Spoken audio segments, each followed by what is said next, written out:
Hi, Double D. Maraming salamat sa lahat ng tulong at suporta niyo sa amin ni Yorme at ng Yorme Shows. Dito lang kami palagi sa gilid. Thank you po.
Welcome mahal na alkalde ang ating mayor ng Maynila, Isko Moreno Dumagoso.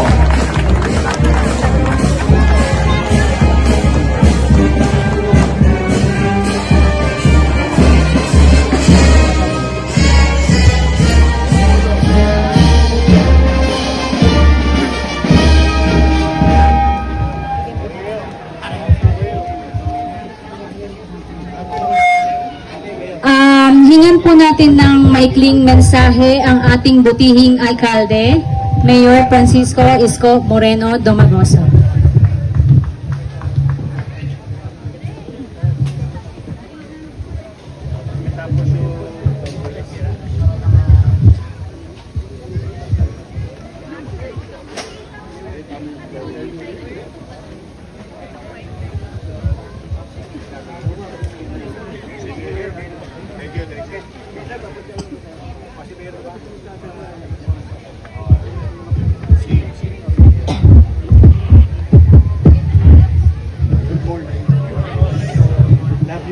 Love you. Mama chup chup.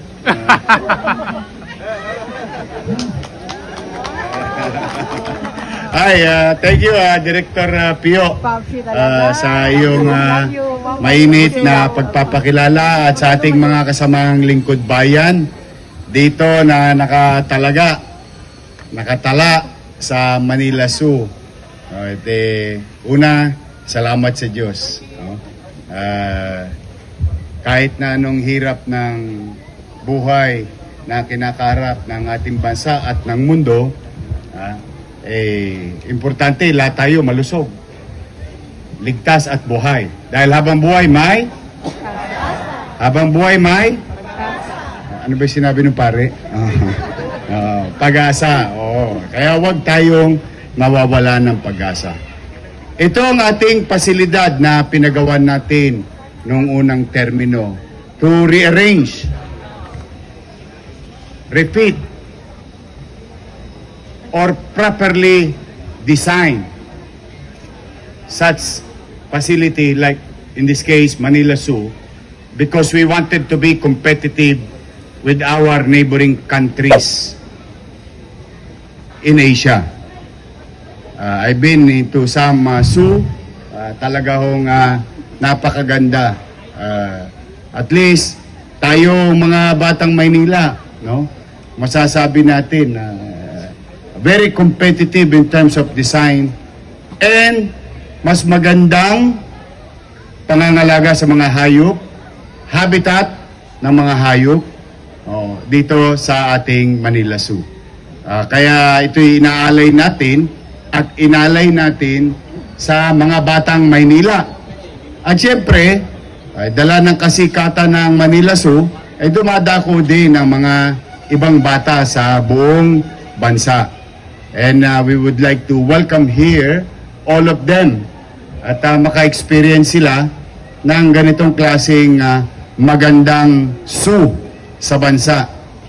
At sa inyo naman, anibersaryo nyo ngayon, binabati ko kayo ng araw ng pagkakatatag ng Manila Zoo. Ito ay inisip ng isang alkalde, dati-rati, noong lumang panahon. Ipinasa sa atin ang torch. We redevelop it and adhere to the challenging and demand of time. Kaya sa inyo na mga kapwa ko lingkod bayan at kawani, ay ingatan nyo ito pag malasakitan ninyo.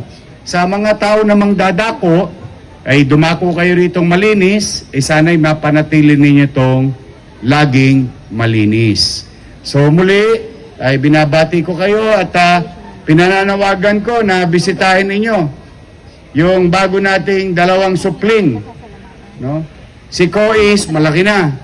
Hindi na pwedeng hawakan. Kainin ka na nun. Oh. Ngayon, sa mga bata naman na nanonood, ang mga magulang, habang baby pa, si Atlas at si Apollo. Ito, yung ating bagong baby tiger. Yan. Bagong members ng pamilya dito sa Manila Zoo. So, puntahan ninyo, makaroon tayo ng interaction with animals.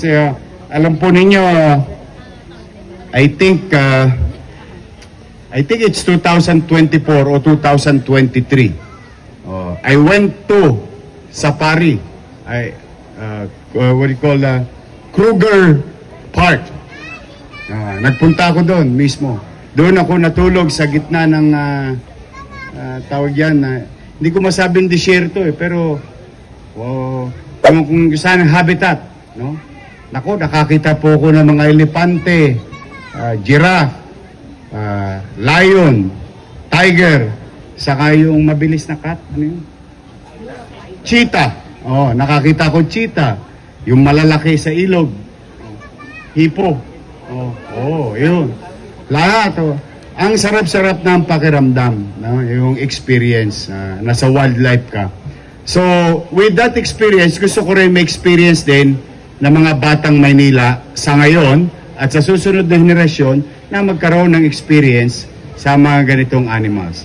To our people in Manila, rest assured that all animals are being taken care of properly by our doctors and specialists and employees of the City of Manila under sa Manila Zoo. I am proud of them. They're doing the best job. Good job. At nakita ninyo, parang kahapon lang muli ginawa yung Manila Zoo. Na-maintain, naayos. At ito ay alay namin sa inyo. So, sa ating mga kawani ng Manila Zoo at mga taong naparito ngayon, ay palakpakan natin ang ating mga sarili. Good job. Keep it up. Sa mga lolo't lola ko, ay pumasyalo kayo dito. Marami kayong lililiman. Mag-i-enjoy kayo. Sariwang hangin pa ang matatamasa ninyo sapagkat napapalibutan tayo ng greeneries in the area. At may bago na. May bago na ulit. Naibalik na yung yung boating. Yan. No, magkano isa? 120. Isang bangka, isang ulo. Apat, isang bangka, 120. Birihin ninyo, apat, 30 lang. Tapos, huwag kayong mag-alala para mas maging adventurous yung inyong experience. Palalagyan ko ng buhaya, yung...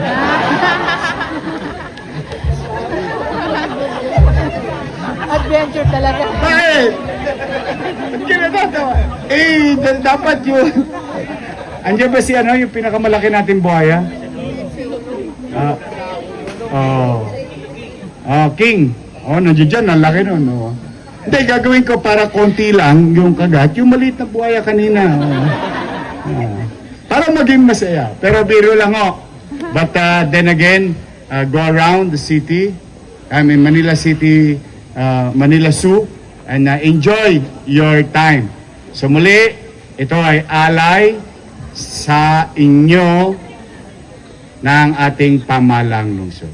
Mag-iingat kayo ngayong anibersaryo ninyo. Ang wish ko ay sana maging malusog kayong lahat.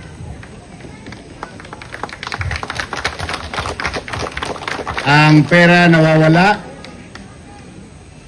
pero nagkakaroon din tayo ng pera. Bumabalik, dumarating. Pero ang malusog na pangangatawan, pag nawala, ang hirap makabawi. Tapos, huwag kayo mag-alala, pag hindi kayo nakabawi, nandiyan si Dandan. Norte. Oo. Kung meron tayong condominium sa buhay, may apartment din tayo sa sumakabilang buhay. But kidding aside, sa hirap ng buhay natin ngayon at wala nga kapanatagan sa mundo, economically challenged ang lahat. Kaya yung konting ligaya